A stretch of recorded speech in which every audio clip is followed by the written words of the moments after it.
Hi friends, আমি সৌম্যদীপ মাইতি। আপনারা সবাই দেখছেন আপনাদের প্রিয় YouTube channel Bangla all in one. প্রতির মতো আজকেও আমি একটি গুরুত্বপূর্ণ টপিক নিয়ে হাজির হয়েছি। আজকের টপিক অতি গুরুত্বপূর্ণ। বছরের শেষ দিন অর্থাৎ 31/12/2024। আজকের দিনে পিএসসির একটা ছোট্ট নোটিফিকেশান প্রকাশিত হয়েছে। কবে পরীক্ষা হবে, কী পরীক্ষা হবে এখন বলেনি, সিলেবাস কী হবে বলেনি। তবে 2015 সালে লাস্ট পরীক্ষা হয়েছিল, অর্থাৎ 9 বছর আগে। তো 2025 সালে আবার 10 বছর পর কিন্তু একটা 100% পরীক্ষা হবে, সেটা আমি জানিয়ে দেবো। ইউটিউব চ্যানেলে খবর রাখুন। আর অবশ্যই এখানে চোখ রাখবেন, আমি সূচিপত্র আলোচনা করে দিচ্ছি, পুরো ভিডিওটা দেখুন।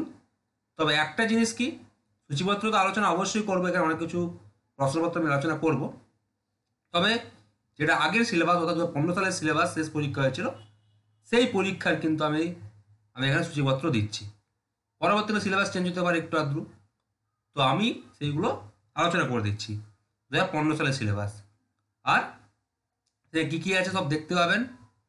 তবে একটা কথা, অনেকেই ফোন করছেন ভিডিও বানানোর আগে যে পিএসসির জন্য পড়ানো শুরু করুন।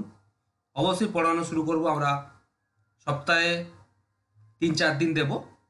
তো যারা পিএসসির জন্য পড়তে চান তারা আমার দেওয়া নাম্বারে যোগাযোগ করবেন, 6290377134 অথবা 8768830230 নাম্বারে। কত টাকা লাগবে কি না লাগবে আমরা আলোচনা করে জানিয়ে দেবো। এই নাম্বারে হোয়াটসঅ্যাপ করবেন অথবা ফোন করবেন।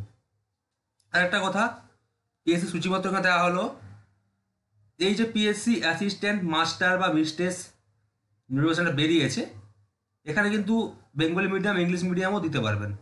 তো আমি এখানে অবশ্যই বেঙ্গলি মিডিয়াম নিয়ে আলোচনা করব, কারণ আমি এখানে যেহেতু বাংলা বিষয় নিয়ে আলোচনা করছি, তাই বাংলার যারা স্টুডেন্ট তারা অবশ্যই দেখে নেবেন। এখানে অনেক বলছে কোয়ালিফিকেশান কী লাগবে। তো কোয়ালিফিকেশান লাগবে MA তে জেনারেলদের জন্য 55%। অবশ্যই graduation plus B Ed plus MA, শুধু গ্র্যাজুয়েশন প্লাস বিএড হবে না, অবশ্যই MA থাকতে হবে, যেহেতু পিএসসি অ্যাসিস্ট্যান্ট মাস্টার বা মিস্ট্রেস বলেছে। তো অবশ্যই MA প্লাস 55% নাম্বার থাকতে হবে জেনারেলদের জন্য। আর যারা SC OBC আছেন, ST আছেন, তার জন্য 5% ছাড় থাকবে। মানে তারা যদি 50%ও পান MA-তে, তারা কিন্তু পিএসসি পরীক্ষায় অংশগ্রহণ করতে পারবেন। এবার কবে ফর্ম ফিল আপ হবে না ফিল আপ হবে সেটা আমি জানিয়ে দেবো, সবাই এই ভিডিওতে চোখ রাখুন। তাহলে কোয়ালিফিকেশান জানিয়ে দিলাম, খবরও জানিয়ে দিলাম। বছরের শেষ দিনে একটা SSCর পরিবর্তে একটা পিএসসিরও খবর পাচ্ছেন। যদিও সিট সংখ্যা খুব কম থাকে, তবে সেটা পরবর্তী আলোচনার বিষয়। এখানে 100 নম্বরের পরীক্ষা হবে, আর ইন্টারভিউতে ওরা বলে না কত নাম্বার আছে। এখানে কিন্তু আরও 100 নম্বরের ইন্টারভিউ হয়, 10 নম্বরে নয়, কিন্তু এখানে 100 নম্বরের ইন্টারভিউ হয়, এটা সবাই মাথায় রাখবেন। ওরা কিন্তু জানায় না এটা। আর অবশ্যই মনে রাখবেন যে 100 নম্বরের পরীক্ষা হবে। তো চলুন বেশি দেরি করে আমি সূচিপত্র জানিয়ে দিই। তাহলে কী কী আলোচনা করলাম, কারা কারা বসতে পারবে, আর অবশ্যই আরেকটা জানিয়ে দিলাম যে সূচিপত্র কি এখনই জানাবো, তার সঙ্গে কারা কারা বসতে পারবেন, কি কি থাকতে হবে, মানে কোয়ালিফিকেশান কি থাকতে হবে, সেগুলো কিন্তু আমি বলে দিলাম। ওকে, চলুন সূচিপত্রটা একটু আলোচনা করে দিই। ফার্স্ট দেখুন, সুন্দর করে সাজানো আছে উপন্যাস। উপন্যাস থেকে থাকবে হচ্ছে কৃষ্ণকান্তের উইল, সবাই জানেন যে বঙ্কিম চট্টোপাধ্যায়ের লেখা। 2 নম্বর থাকবে আরণ্যক উপন্যাস, যেটা বিভূতিভূষণ বন্দ্যোপাধ্যায়ের লেখা। আর 3 নম্বর থাকবে বলয়গ্রাস উপন্যাস, যেটা আশাপূর্ণা দেবীর লেখা। তো এইগুলো আমরা সব নোট ওয়াইজ ক্লাসে আলোচনা করে দেবো, বুঝিয়ে দেবো, সমস্ত নোট দিয়ে দেবো। এগুলো কিন্তু সব দেখে রাখবেন, আর যারা ভর্তি হতে চান উপর দেওয়া নাম্বার যোগাযোগ করবেন। তারপর দেখুন কাব্য থেকে কী কী থাকবে। কাব্য থেকে ফার্স্ট থাকবে মাইকেল মধুসূদন দত্তের লেখা মেঘনাদ কাব্য।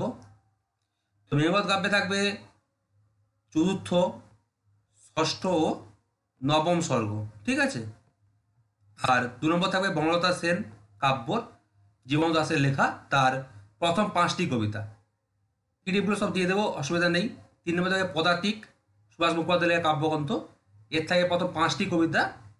আর 4 নম্বর থাকবে নির্বাচিত 2টি কবিতা, মানে বিদ্রোহী আর আমার কৈফত। কবি হচ্ছেন কাজী নজরুল ইসলাম। ওকে, উপন্যাস আর কাব্য হল। এবার দেখুন নাটক। নাটক থাকবে ফার্স্ট বিসর্জন, রচয়িতা হচ্ছে রবীন্দ্রনাথ ঠাকুর। আর থাকবে 2 নম্বর নরক গুলজার, যার রচয়িতা হচ্ছেন মনোজ মিত্র। এই দুটো থাকবে মাত্র নাটক। আর 4 নম্বর থাকবে প্রবন্ধ। তো প্রবন্ধ ফার্স্ট থাকবে নির্বাচিত প্রবন্ধ, যার রচয়িতা হচ্ছে কাজী আব্দুল ওদুদ, এর প্রথম 5টি প্রবন্ধ। আর 2 নম্বর থাকবে শ্রেষ্ঠ প্রবন্ধ, যার রচয়িতা হচ্ছে অমৃতশঙ্কর রায়, এর প্রথম 5টি প্রবন্ধ। তারপর দেখুন ছোট গল্প, এর নেট সেটের মতো এতটা হেভিওয়েট সিলেবাস নয়, খুব ইজি, তবে টেস্টে কিন্তু গভীরে প্রশ্ন দেয়। এসএসসি থেকেও কিন্তু বেশি হার্ড হয়, মানে নেট সেটের মতো একটু গভীরে প্রশ্ন দেয় পিএসসিতে, যেহেতু একটু কম সিট থাকে তাই ফাইট বেশি হবে। তাই যা যা যোগাযোগ করতে চান অবশ্যই আবার যোগাযোগ করবেন, কারণ আপনাকে কিন্তু মনে রাখতে হবে যদি পেতে চান মাদ্রাসা থেকে বেশি ফাইট করতে হবে। তাই খুব তাড়াতাড়ি শুরু করে দেবো, বছরের প্রথম দিন থেকে আলোচনা করে জানুয়ারি থেকেই শুরু করে দেবো ব্যাচ, যোগাযোগ করে নেবেন। এবং ছোটো গল্প ফার্স্ট আছে মেঘ ও রুদ্র, রচয়িতা রবীন্দ্রনাথ ঠাকুর। 2 নম্বর আছে মহেশ, এটা সবাই পড়েছেন ছোটোবেলায়, লেখক হচ্ছে শরৎচন্দ্র চট্টোপাধ্যায়। 3 নম্বর হচ্ছে টিচার, রচয়িতা হচ্ছে মানিক বন্দ্যোপাধ্যায়।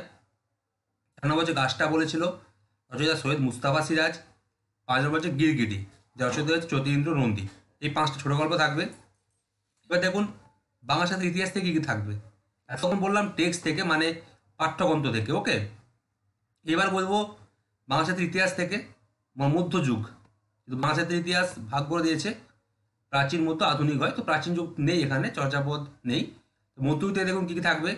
মনসা মঙ্গল কাব্য, অর্থাৎ মনসা মঙ্গল যেগুলো আছে, বিজয়গুপ্ত, কেতুদাস ক্ষেমানন্দ যা আছে আর কি, বিপ্রদাস পিপিলাই বা পিপলাই নারায়ণ দেব, এগুলো পড়তে হবে। চণ্ডীমঙ্গল কাব্য, মানিক দত্ত, তারপর হচ্ছে মুকুট চক্রবর্তী, এগুলো সব পড়তে হবে। ধর্মমঙ্গল কাব্য মানে ঘনরাম চক্রবর্তী সহ রূপরাম চক্রবর্তী, ঠিক আছে, এইগুলো পড়তে হবে। তো এইগুলো পড়ে নেবেন, মানিকরাম গাঙ্গুলি, এগুলো পড়ে রাখবেন ধর্মমঙ্গল কাব্যে। তারপর বৈষ্ণব কাব্য যে 4টা আমাদের বইতে আছে, এগুলো সবই আমাদের বইতে আছে। বৈষ্ণব কাব্য বিদ্যাপতি, চণ্ডীদাস, জ্ঞানদাস, গোবিন্দদাস। অর্থাৎ বিদ্যাপতি, চণ্ডীদাস ছিলেন 5ম শতাব্দীর কবি, যেগুলো চৈতন্য পূর্ববর্তী, আর জ্ঞানদাস, গোবিন্দদাস হচ্ছে 16শ শতাব্দীর কবি, যেগুলো হচ্ছে চৈতন্য পরবর্তী। তো এইগুলো খুব ইম্পর্টেন্ট, বইতে পেয়ে যাবেন। মানে আমাদের বইগুলো প্রাচীন মধ্যযুগ আধুনিক যুগ কিন্তু সব আপনার কাজে লাগবে, আমাদের বইয়ে দেওয়া আছে।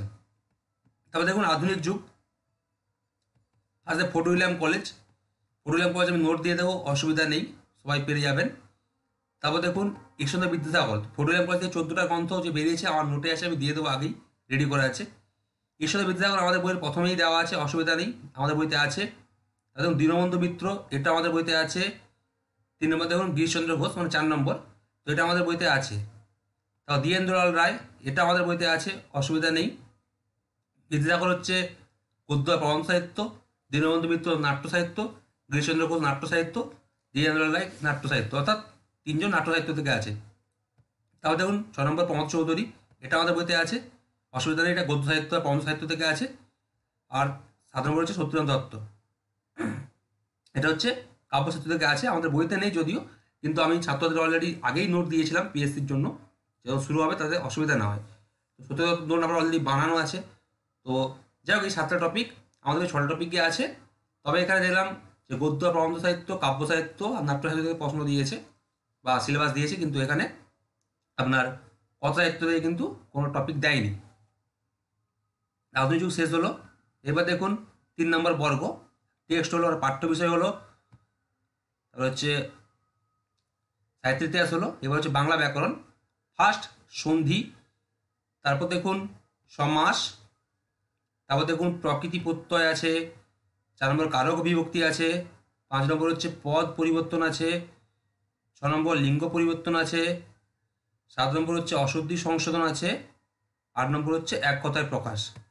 তো এই এতটুকু আমাদের টপিক আছে, যেগুলো হচ্ছে আমাদের পড়তে হবে, ঠিক আছে।